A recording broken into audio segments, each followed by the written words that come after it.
Gabriella, welcome.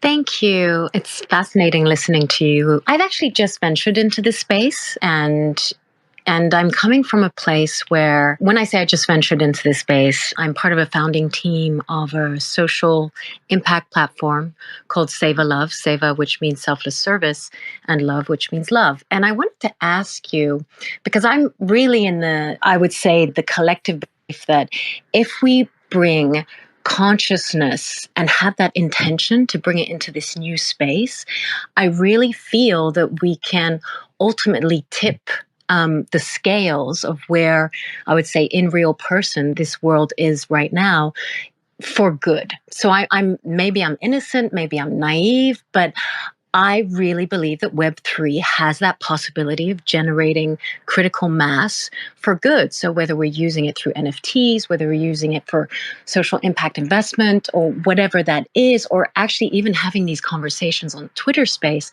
I was wondering, what do you see the future as in this space? Because I'm very enthusiastic by it and I'm very hopeful. I actually think that if we didn't have Web3, I'll be pretty depressed in terms of where we're going as humanity. All right, thank you for that. So, one thing I would be careful about is mixing what is true with what you want to be true.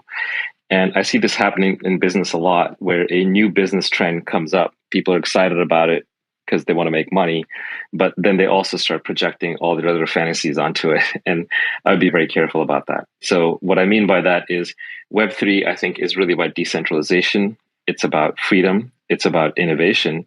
I'm not sure it's about consciousness or self-awareness. I think that's orthogonal. I do think it's better if people are more conscious. I think it's better if they have more agency. I think it's better if they're more self-aware. And certainly you can use your time and resources to try and connect the two. But I do not know if Web3 automatically leads to a raised consciousness level. Now, that's a fuzzy term, consciousness. It's hard to define. So let me just go back to something slightly more concrete, which is self-awareness, which is just how much attention do you pay to your own thoughts, your own mannerisms, your own being? How much do you critically question who you are? Or do you just blindly accept that everything your mind says to you is true and just the way things are? So generally, I find that the people who are more self-aware are more interesting to be around. They're less of a pain. They're more in control of their emotions. And I find it to be probably the most attractive trait, that it doesn't necessarily follow from Web3. Perhaps it's completely orthogonal, or perhaps there's a linkage in that Web3 and decentralization force you to take more responsibility personally for the outcome of these systems that we participate in, because now you can no longer just be an oblivious user. You're also an owner, you're a staker, you're a validator, you're a governor, you're a creator. So in that sense, anything that gives humans more agency is going to over time force them to be more self-aware, which may lead to a form of higher consciousness. But it's not clear to me that the two connect by default.